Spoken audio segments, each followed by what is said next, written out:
ఈ ప్రేమ.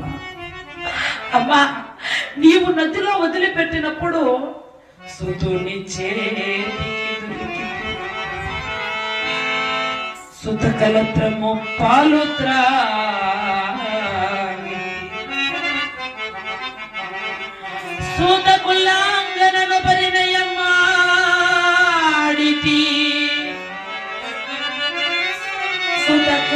సుతకుమారులకు జన్మనిచ్చి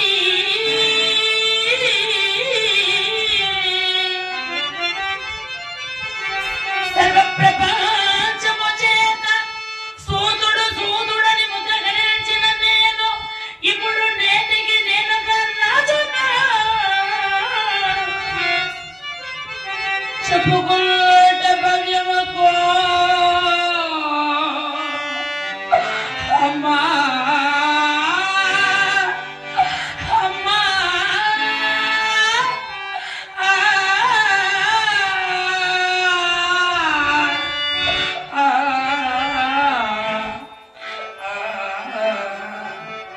అమ్మా, ఆ రోజు నీవు నన్ను నదిలో వదిలిపెట్టేశావి. ఆ రోజు నేను ఒక సూతుని చేతికి దొరికానమ్మా. సూత కులాంగన అయినటువంటి రాధాదేవి పాలు త్రాగి పెరిగానమ్మా. సూత కులాంగనను పెళ్లి చేసుకున్నాను. సూత కుమారులకు జన్మనిచ్చాను.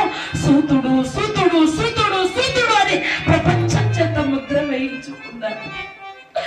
సుక్షత్రియ సంజాతుడనైనటువంటి నేను సూతుడనని ముద్ర గణించానమ్మా.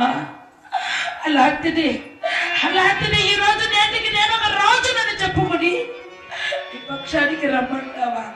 ఏమ్మా, ఈ రోజు ఈ కొడుకు పైన ఎంత ప్రేమ పుట్టుకొచ్చిందే. ఆ రోజు పాండవులు కురు సభాభవనములో సకల సంపదలు ఓడిపోయి అరణ్య అజ్ఞాతవాసాలకు వెళ్ళేటప్పుడు నిన్ను తీసుకుని వెళ్ళి విదుర మహాశయునికి ఇంత వదిలిపెట్టేటప్పుడు, రే ధర్మరాజా, పరాయి వారి పంచలో పడి ఉండవలసిన కర్మ నాకేమిటిరా? నా కొడుకు ఉన్నాడు, నా కర్ణుడు. వాడు నేను పేరు తెచ్చి జన్మనిచ్చిన కన్న కొడుకురా. మీ అరణ్య అజ్ఞాత వాసాలు పూర్తయ్యేంత వరకు నా కుమారుని